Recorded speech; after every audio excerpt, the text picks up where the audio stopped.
Haleluya.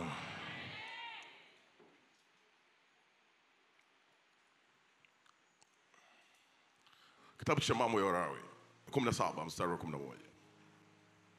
Kwa kuwa uhai wa mwili katika hiyo damu, nami nimewapa ninyi hiyo damu juu ya madhabahu, ili kufanya upatanisho kwa ajili ya nafsi zenu, kwani ni hiyo damu ifanyayo upatanisho kwa sababu ya nafsi. Kwa hiyo naliwaambia wana wa Israeli, hapana mtu miongoni mwenu aliye na ruhusa kula damu, wala mgeni aketie kati yenu asile damu. Kuna vitu vitatu katika hii scripture. Kitu cha kwanza ambacho tunakiona hapo, kuna spirit, sio? Kuna nini? Kuna nini? Alafu kitu cha pili kuna fresh, sio? Kuna mwili, sio?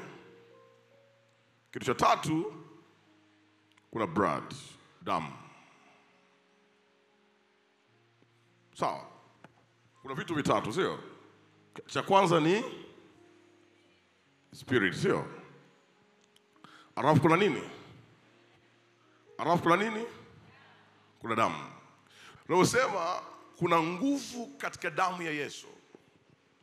Je, nguvu ya damu ya Yesu ni kwa sababu ya ile rangi? Kama Yesu ilibidi hatoke hapa kwenye spirit, aingie katika mwili, sawa? Alafu damu yake sasa ingie katika operations, katika utendaji. Sawa. Sasa hii damu tunavyosema ina nguvu ni kwa sababu ipo katika nini? Operation system, sio? Ipo katika mfumo wa utendaji. Sasa kama hii damu tunasema ina nguvu kwa sababu ipo katika mfumo wa utendaji, je, hii damu ina nguvu kwa sababu ya rangi? Hii damu ina nguvu kwa sababu ya rangi? Biblia tuliposema kwenye Mambo ya Walawi, anasema kwa kuwa uhai wa mwili upo katika nini?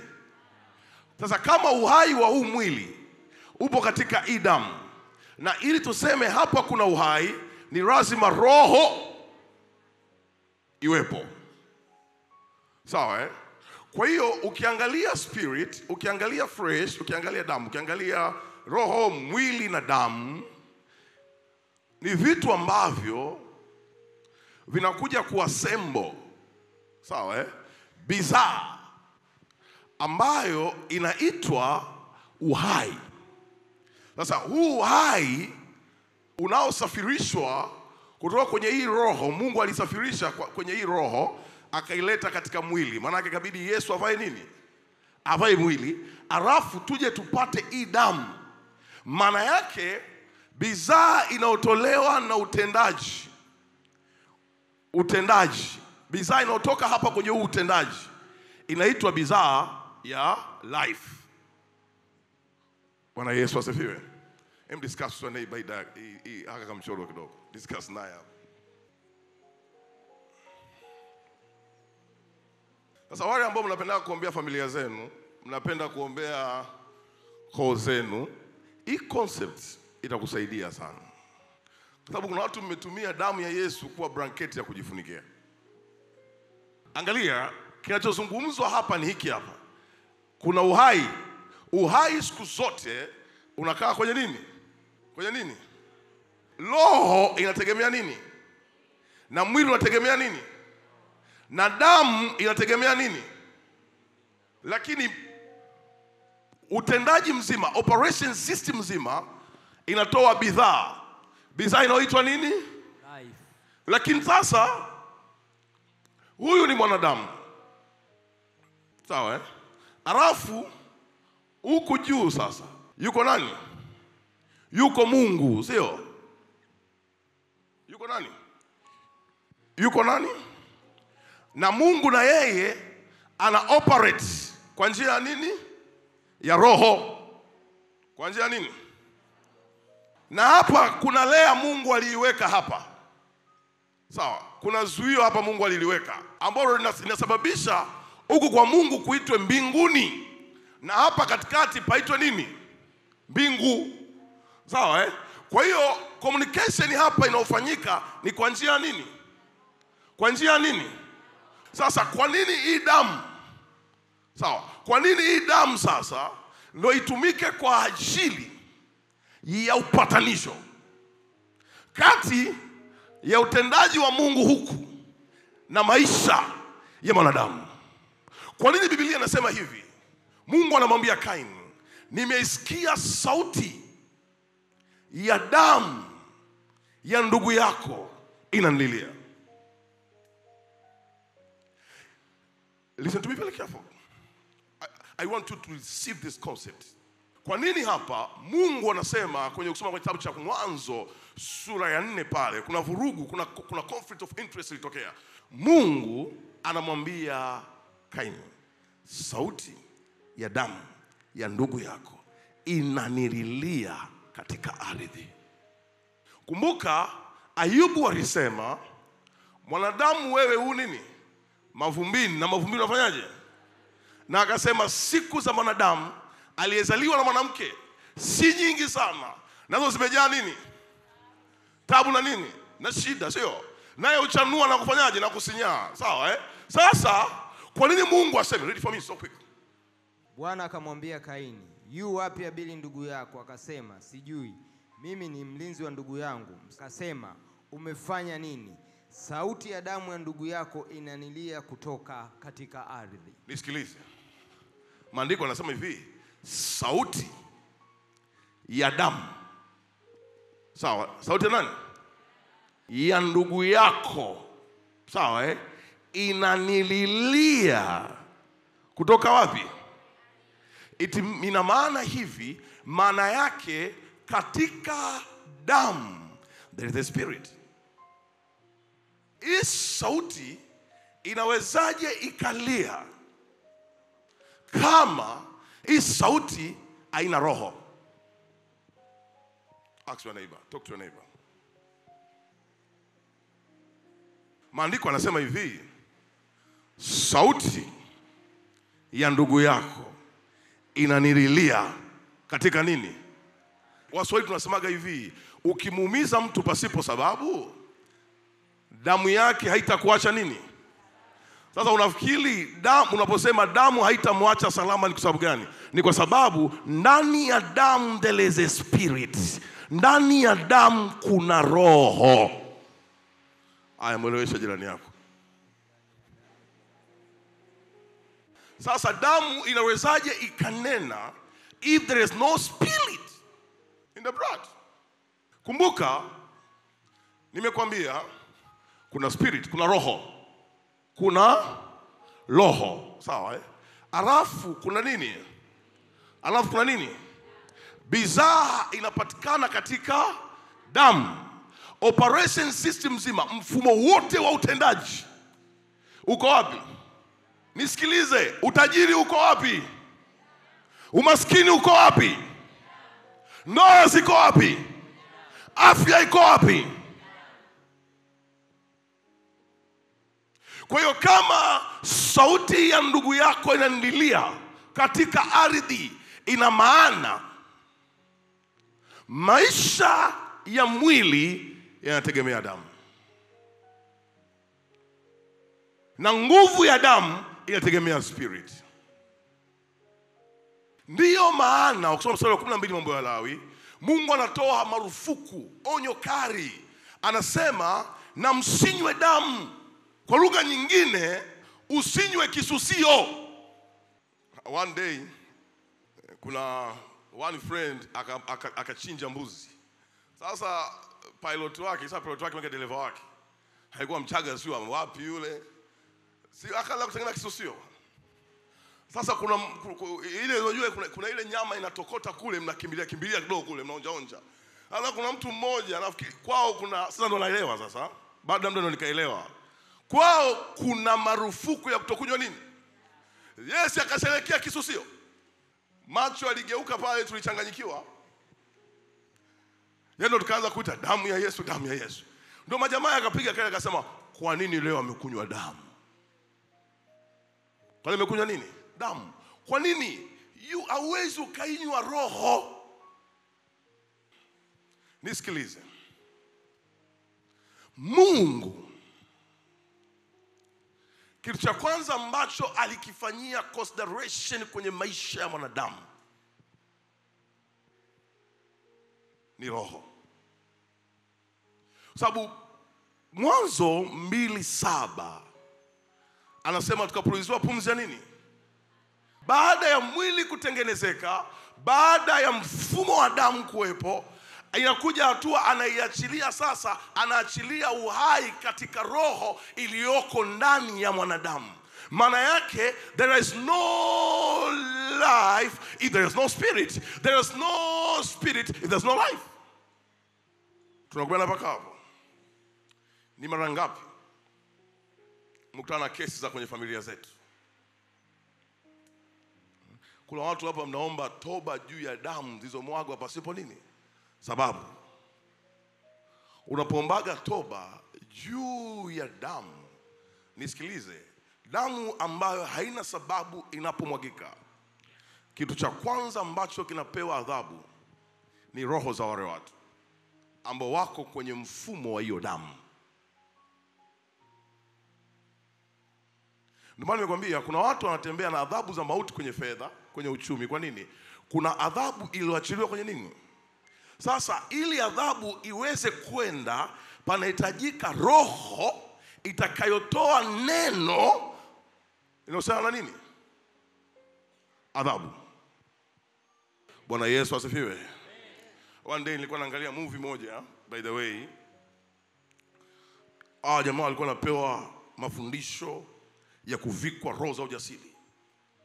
Na katika kuna mtihani mmoja ambao ulikuwa unawatesa karibia au makomando wengi, ni kwenda kwenye lichumba ambalo damu inamwagwa nyingi, alafu wanatakiwa wakae kwa masaa 72. Unafikiri alafu wakitoka hapo wanakuwa wamequalify kwenda kwenye kiwango kingine tena cha ukomando. Kwa nini wanapelekwa katika chumba ambacho inakuja na mwaga damu mbichi kabisa? Nini ambacho kinafanyika? Kuna transformation, kuna kitu ambacho wanakihamisha kwenye roho zao, wanapima ujasiri wao na uzima wao wa ukomando kupitia ile harufu ya damu wanavyoivuta. Tunaposema damu ya Yesu ina nguvu, ni kwa sababu kuna kitu extra cha ziada ambacho Mungu aliamua kukifanya katika damu ya Yesu Kristo. Bwana Yesu asifiwe. Kumbuka, Yesu alikuja duniani akiwa na taarifa zote. Sawa Yesu wakati anakuja katika hali hii tatu, akaitwa mwanadamu, a human. Sawa alikuja akiwa na taarifa. Kwa nini tunasema Yesu alikuja na taarifa? Ukisoma Yohana 1 ngapi? 14. Naye neno alifanyika mwili, akakaa kwetu, nasi tukauona utukufu wake, utukufu kama wa mwana pekee atokaye kwa Baba, amejaa neema na kweli. Yohana alimshuhudia, akapaza sauti yake, akasema, huyu ndiye niliyenena habari zake, ya kwamba ajaye nyuma yangu amekuwa mbele yangu, kwa maana alikuwa kabla yangu. Na neno alifanyika nini? Akakaa wapi? Akakaa kwetu. I know mstari unaofahamu vizuri sana. Bwana Yesu asifiwe. Na kuna kitu kidogo nataka ukielewe. Akakaa kwetu, nasi tukauona utukufu wake, utukufu kama wa mwana pekee atokaye kwa Baba, amejaa neema na kweli. Bwana Yesu asifiwe. Ukisoma mstari wa kwanza hapo Yohana 1 mstari wa kwanza, hapo mwanzo kulikuwako neno, naye neno alikuwako kwa Mungu, naye neno alikuwa Mungu. Huyo mwanzo alikuwako kwa Mungu. Vyote vilifanyika kwa huyo, wala pasipo yeye hakikufanyika chochote kilichofanyika. Ndani yake ndimo ulimokuwa uzima, na huo uzima ulikuwa nuru ya watu. Sasa ukimwangalia Yohana anasema huyu Yesu yeye alikuwepo kabla yangu. Kwa maana nyingine, Yesu Kristo alikuwepo mbinguni. Kwa hiyo process nzima ya uumbaji wakati unafanyika, na yeye alikuwepo pale. Lakini sasa, kwa hiyo Yesu sasa anakuja duniani, anauvaa mwili, anakuwa na damu, anakuwa na roho. Bwana Yesu asifiwe. Anazaliwa kama mwanadamu mwingine. Sawa Lakini kuna roho Mungu anaiachilia kwake ya tofauti. Kwa huyu Yesu anapokuja duniani, anafanya vitu vyote kabisa hapa duniani, lakini alikuwa hapo kabla. Lakini kitu gani ambacho kinampa Yesu nguvu? Ni zile taarifa ambazo anazo. Kwa Yesu wakati anakuja duniani, tayari damu yake ilikuwa na taarifa, na tayari roho ilikuwa ishabebeshwa, ishapeleka taarifa kwenye damu. Bwana Yesu asifiwe. Ndio maana Pasaka ya Yesu ni tofauti na Pasaka ya Israeli kutoka Misri. Pasaka ya Israeli kutoka Misri, ukiangalia staili ambayo Mungu alitumia kuwatoa, alisema kila mtu akae nyumbani kwake. Kwa hiyo kama kila mtu akae nyumbani kwake, maana yake kama hii ni wakina Minja, hawa ni wakina Furani, watakapokaa nyumbani kwao na wageni, maana yake Mungu aliamini mgeni yoyote ambaye hauna nasaba naye hawezi kuwa mgeni wako. Unajua sana urafiki, mtu ambaye hamna nasaba, ambaye damu hazendani, hamwezi mka marafiki. Kwa wakati hao wanatoka Misri, back kipindi hicho, Mungu alielewa kabisa, akasema kwa kila mtu akae wapi? Nyumbani. Na kila mtu atoe damu. Maana yake Mungu nitakapokuwa napita, kitasababisha niweze kuwaponya wazaliwa wa kwanza wa Israel. Roho zao zitapona. Kwa sababu gani? Kwa sababu ile damu itakayomwagika, mtakayoitoa, ni damu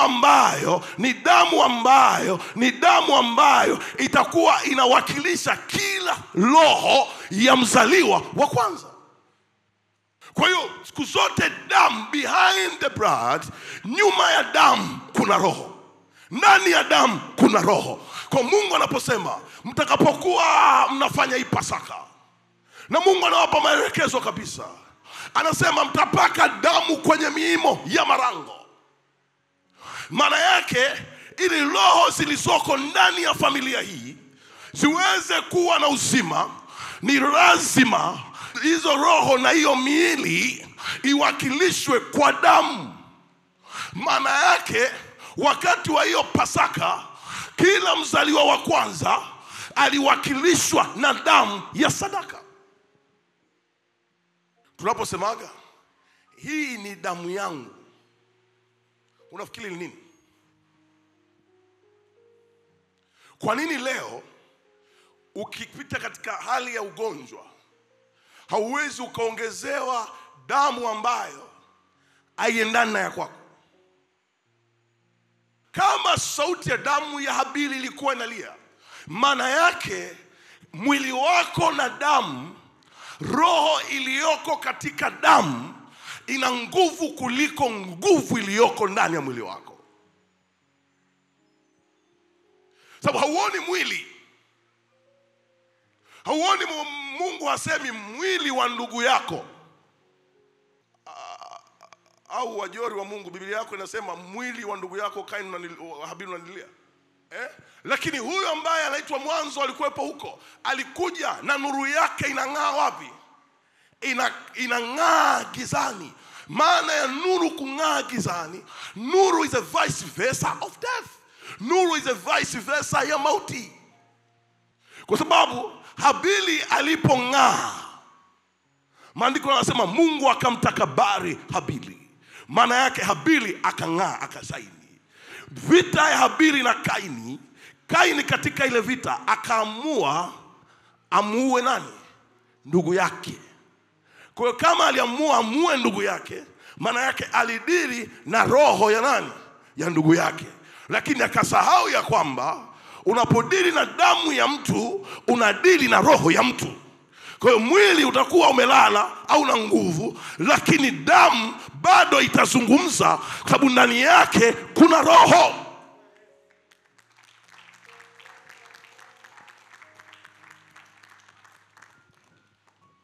Don't underestimate the power of the blood. You as a Christian, underestimate the power of the blood. Generation to generation zitapita katika hii dunia, lakini when it comes to the blood of Jesus, hakuna giza linaloweza likasurvive. Inapokuja kwa habari ya damu ya Yesu Kristo, hakuna giza linaloweza likasurvive. Hakuna giza litakaloweza kusurvive. Hakuna giza litakaloweza kusurvive. Ilikuwepo damu ya Elia akaondoka. Elia aliacha tu roho wake kwa Elisha, lakini hauoni Elia akiacha nguvu ya damu yake kwa Elisha. Bwana Yesu asifiwe. Kwa hiyo a spirit need a flesh. Damu inahitaji, roho inahitaji nini? Mwili, sio? Na mwili pia unahitaji nini? Unahitaji damu. Na hapa kuna utendaji. Na huu utendaji unatakiwa utoe bidhaa. Product ipi ambayo inatakiwa itoke hapa? Ni product ambayo inatakiwa iwe na nini? Na uzima. Na unajua la ya bidhaa yoyote ni kuzungumzwa na watu.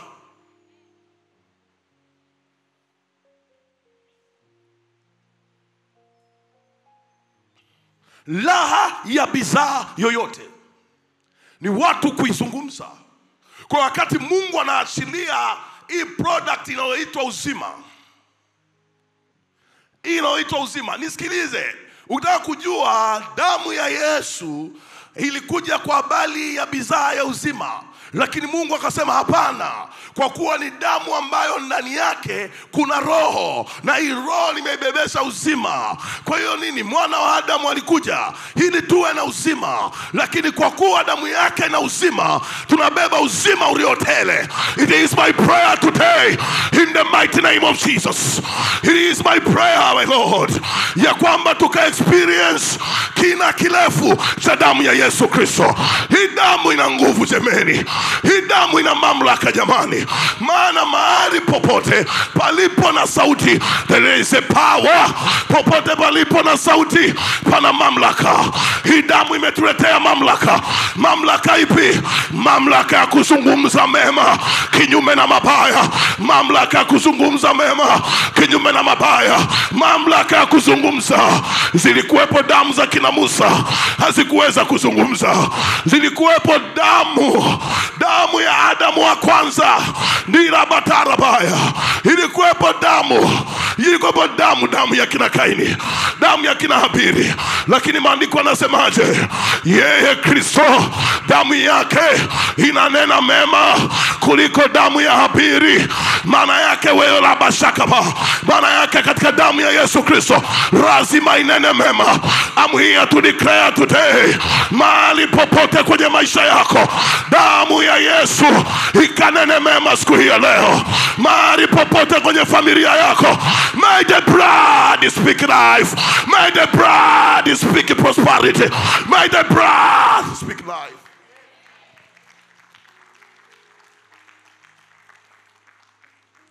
Listen to me.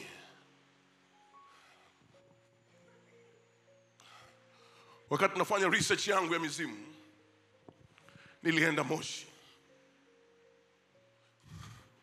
Na nilienda Moshi niweze kuelewa kwa bali ya ule mto ambao una maji ya baridi sana, alafu kina chake ni sawa, na kuelewa kwa nini hakuna yote anaruhusiwa kushuka kule chini mpaka ruksa za wazee wa mila.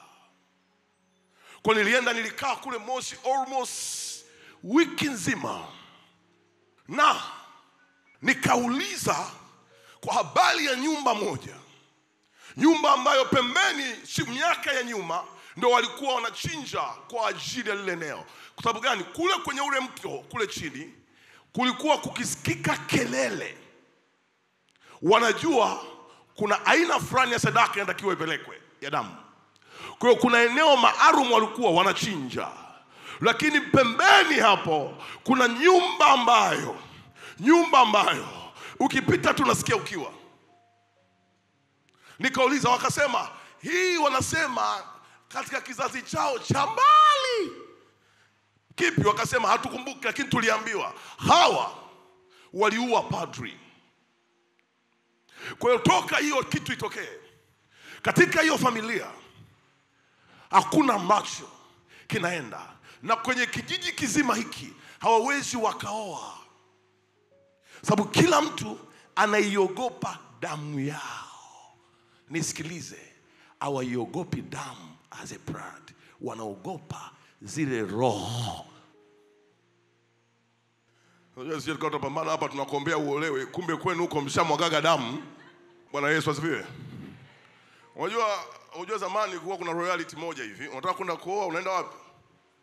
Nyumbani, alafu wazee wanakuambia nyumba fulani sawa. It's not about the issue of hao watu ni wema kwa kiwango gani. Hamna, walikuwa wanakagua damu. Kwa nini? Hawataki kuchanganya damu, hawataki kuchanganya roho. Atapata picha, wewe ni mdengereko, unaenda kuolewa na muhaya, haujui huko alifanya tambiko ngapi, haujui damu za kwanza za madhabahu zilimwagwa vipi.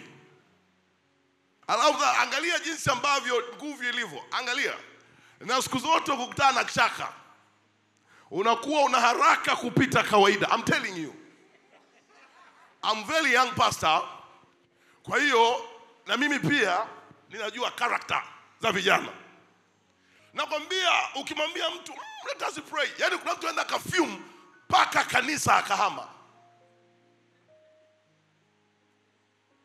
Yani anafyum, asa wajiuliza ndoa ni ya kwake ya kwangu mie. Yani anaweza akakutangaza huko nje against you. Kwa nini? Kule kuna nguvu ya damu. Sisi na mkuu hapa tumeyaona. Ukija baadaye tutaomba rehema. Lakini madhara, nisikilize, chochote kinachohusiana na future, don't mess up with it. Don't mess up. Unafikiria zamani wazee wanasema huyu hapana. Hivi okay sawa. Unafikiri kwa nini zamani kuna watu walikuwa wanachanjiana hivi? Wanafanya biashara pamoja, wanafanyaje? Unafikiri wanahamisha, yani wanatengeneza assimilation of the spirit, kwamba kama roho yangu mimi ikija kukugeuka 1 2 3 itokee na wewe hivyo hivyo. Ni nini? Wanapeana kiapo. Si kiapo wewe unaangalia damu. Ile damu wanaochanja ni alama ya kwamba yoyote atakayefanya kinyume katika hizi roho mbili zilizoko, aidha ni uhai akifanya mema, akifanya vibaya mauti. Listen to me. Damu ina utajiri. Ndio maana kuna watu leo wanaitwa matajiri kwa sababu kuna damu walimwaga. Damu, nisikilize, wakati Yesu tunaambiwa ataitwa nani? Immanueli. Sawa, Mungu pamoja. Hapa ni kabla ya damu haijamwagika.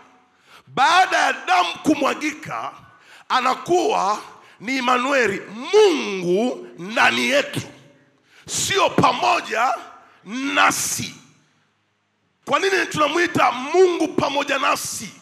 Kwa sababu kuna damu imehusika kupatanisha roho zetu na Mungu aliye hai. Maana yake if blood, kama damu ingekuwa haina roho ndani yake, isingekuwa inatumika kwa ajili ya upatanisho. Unafikiri kwa nini unaenda kwenye nyumba ya kupanga, alafu majinamizi alikuwa anakukaba Tandale, unasema wacha nihamie Sinza. Unajiuliza mbona haya ni ya Sinza vile vile tena? Unaacha unahamia Goba. Unajiuliza paka wengine unaamua kuhama nini? Unaamua kuhama na wilaya. Mwingine akaenda Marekani. Na bado tena majinamizi akafanyaje? Nisikilize, kwa kuwa damu ni utawala wa roho, watahakikisha wanakupeleka kwenye ardhi ambayo kuna roho the same inaotawala. One day nilikuwa namwambia mtu mmoja, asubuhi ametoka ndani, aenda nje, kuna mlinzi wake amefika, amepaki, anasubiri dereva aje. Alikuwa anasafiri kwa, alikuwa na haraka kweli, alikuwa kwenye kikao. Ametoka nje mahali ambako sio pa kuteleza, akafanyaje? Alafu sasa ona maajabu yalivyo. Kwenye ile nyumba kote kuna pavings nje, ila kwenye hilo eneo kila wakiekaga paving zinadidimia. Kwa hiyo akatoa agizo zitolewe, ziwekwe version nyingine mpya, ameona za paving kama tiles. Fundi akaja kuweka, zikapelea pale pale. Kwa sasa akateleza, alipoteleza ni hapa kwenye mkono tu wa kulia ukachubuka. Azikupita wiki akatenguliwa, azikupita wiki akapata kuumwa, kila kitu kikadrop. Kwa wakati tunaomba wakasemaje? The demand of the blood. Kwa nini? Yani wanahakikisha roho yako inaenda mahali ambako wao tayari kuna damu zilikwisha mwagika na kuna utawala wao. Ushawahi kujiuliza kwa nini unaenda unanunua kiwanja alafu unatapeliwa? Ina maana hauwezi ukazulumiwa kama hakuna madai ya damu ya kuzulumiwa. Ongea jirani yako. Haleluya. Ndio maana nisikilize, ndio maana ukikanyaga kwenye ardhi yoyote usikemee kwanza. Kitu cha kwanza kwenye any new land unapokanyaga ni lazima damu ya Yesu ifanye reconciliation yako. Lazima damu ya Yesu ikupatanishe na ardhi ya hilo eneo. Sasa wewe unapambana kwenye hilo eneo, umeenda ofisini. Je, katika kiti unachokaa kuna madai yoyote ya damu? Je, kwenye hiyo ofisi kuna any claim of the blood? Hallelujah. Kwa tunapozungumzia sauti kuu katikati ya mauti, tunazungumzia nguvu na uwezo wa roho ambayo ilibidi damu ibebe roho ili damu iweze kunena. Mwambie jirani yako tuingie kwenye prayers. Mwambie ilibidi hivi. Mpe samali kidogo.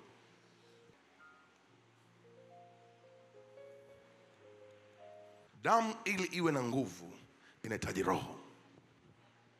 Lakini hakuna sauti, nisikize kwa makini.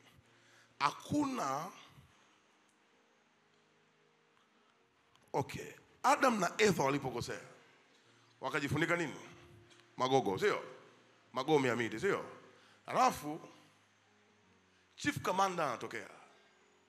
Alitokea kwa sababu alikuwa ameenda kwa ajili ya ibada. Kwa ajili ya nini? Ibada. Anakuta wametoka kwenye bustani, hawapo kwenye ile eneo, hawapo kwenye ile Eden. Alafu Mungu anakasirika. Alafu Mungu kwa mara ya kwanza auoni uuaji wowote uliofanyika wa kwanza zaidi ya Mungu kuchinja.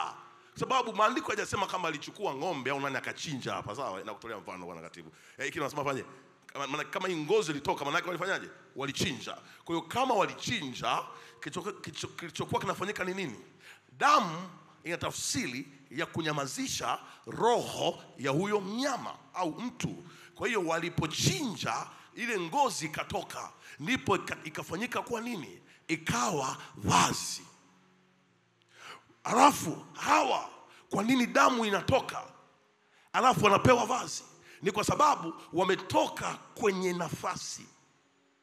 Na siku zote nafasi ndiyo nguvu, nafasi ndiyo majukumu, nafasi ndiyo utendaji. Kwa hiyo Mungu alielewa kabisa Adamu wa kwanza aliharibu, na Adamu wa kwanza alipoharibu, alipotoa adhabu, ili ile adhabu iwe na muhuri, ilibidi Mungu achinje kwa ajili yake. Kwa hiyo lile vazi wao kuvalishwa, waliona wameficha utupu wao, lakini ilikuwa ni vazi lilobeba kielelezo na ishara ya adhabu kutoka kwa Mungu.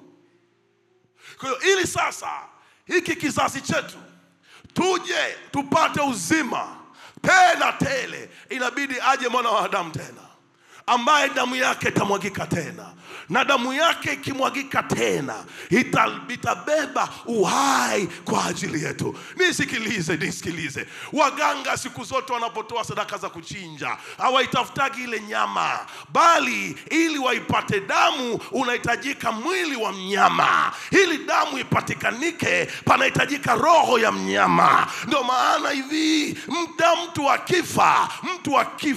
akifa kuna sana kuwa wabaridi.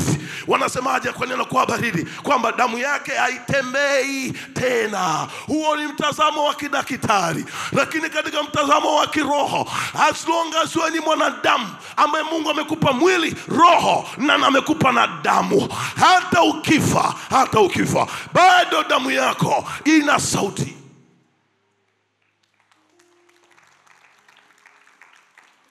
Katika Good Friday ya leo, wacha tukaitumie sauti kuu katikati ya mauti. Wacha tukaitumie sauti ya damu. Wacha tukaitumie sauti ya damu. Wacha tukaitumie. Soma Wakolosai hapa tumalize. Wakolosai sura ya 2. Mstari wa 10. Haleluya. Moja zamani kwa kuna kapambio kikoka kanaimbaje? Nimekubali kumfuata Yesu.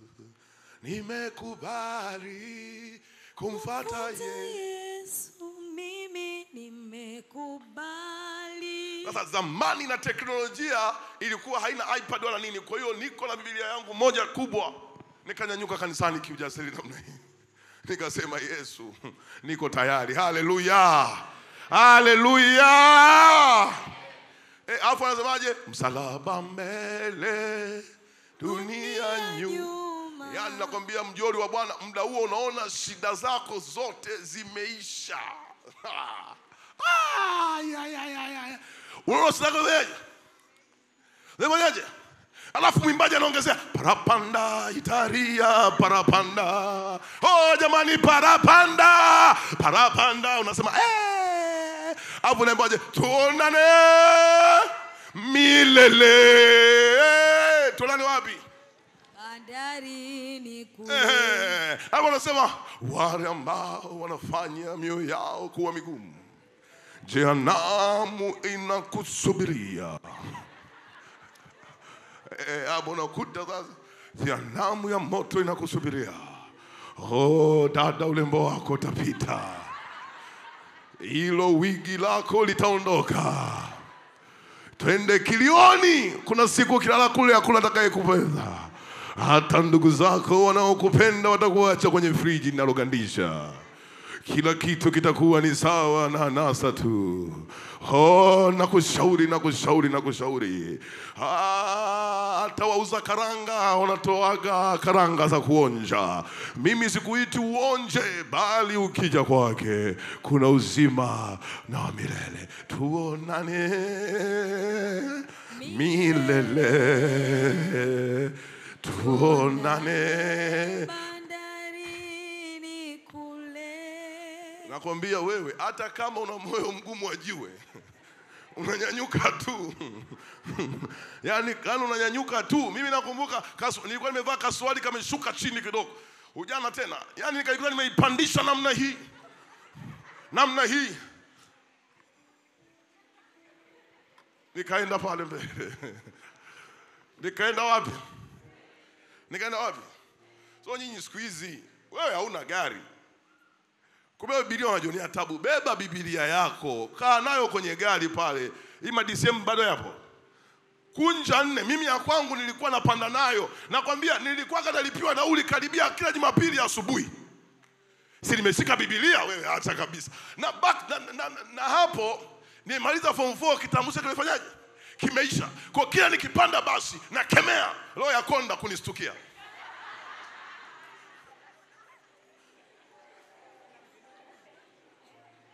Niko na Biblia yangu kama mzinga kubwa. Bwana Yesu asifiwe. I love Jesus. I love my journey. I'm so happy with my journey. Hivi unajua kukaa kwenye Bansimbana na Tabata wewe? Vile viaisi. Ukisikia huku kuna mahali unaenda unasema labda unyakuwa umekuja. Bwana Yesu asifiwe. Bwana Yesu asifiwe. Labda nini? Labda umekuja kufanyaje? Umekuja. Lakini kama Biblia yangu kila siku sikosi kanisani. Biblia yangu ikubwa. Wewe kaulize kule kwetu Kimanga. Kimanga Muungano Mawenzi. Na Biblia yangu kubwa namna hii. Bwana Yesu asifiwe. Ile mimi pepo la kwanza kulipuka lilipuka nyumbani. Nikajua kumbe vinaondoka hivi nyumbani. Wapi? Wapi? Wapi? Wapi? Wapi? Wapi? Alafu sasa unajua ukisema kanika mlokole, shida zote zikitokea mtaani za kiroho unatafutwa. Kuna siku ngatafutwa bwana Manyanyao alifanya mambo yake. Hii ndio siku nilielewa damu ina nguvu. Bwana Yesu, damu ina nini? Alafu kumbuka miaka hiyo hakuna YouTube, mimi nawaambia kazi ziko. Hakuna YouTube mahali ambako utagugo. Au wetu nani utaandika pale alafu atafanyaje? Nazungumzia mambo ya 200 and 2 and 3. YouTube ilikuwepo jameni. Internet yenyewe paka twende wapi? Kwenye internet cafe. Unasema hapa sasa. Kuna siku nilipigwa makofi. Yaani napigwa kofi nasema tu dam. Nikasema nitaumia. Listen to me. Ni kwa sababu nilikuwa sijaelewa ndani ya damu kuna roho. Kwa hiyo kama kuna roho ya Mungu, maana yake kuna mamlaka. Kilichokuja kufanyika kupitia Kristo Yesu, ninapo end up, Yesu alikuja, roho yake ikapata nguvu kwa njia ya mamlaka kwenye damu. Bwana Yesu asifiwe. Bwana Yesu asifiwe. Hebu tusome hii mara moja alafu ukijiandaa kusimama tufanye prayers. Hakikisha pia umeandaa sadaka yako. Wakolosai 2 mstari wa 14 na 15. Akiisha kuifuta ile hati iliyoandikwa ya kutushtaki kwa hukumu zake iliyokuwa na uadui kwetu, akaiondoa isiwepo tena, akaigongomea msalabani. Akiisha kuzivua enzi na mamlaka na kuzifanya kuwa mkogo kwa ujasiri, akizishangilia katika msalaba huo. Bwana Yesu asifiwe. Our assignment today ni kuvua kila mamlaka mahali popote kwenye maisha yako ambayo imenena juu ya mauti. Bwana Yesu asifiwe.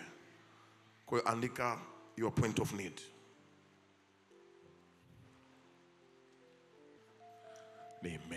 Nimekubali kumfuata Yesu. Nimekubali kumfuata Yesu. Ukishaandaa sadaka yako unaweza kusimama. Nimekubali kumfuata Yesu, sitarudi.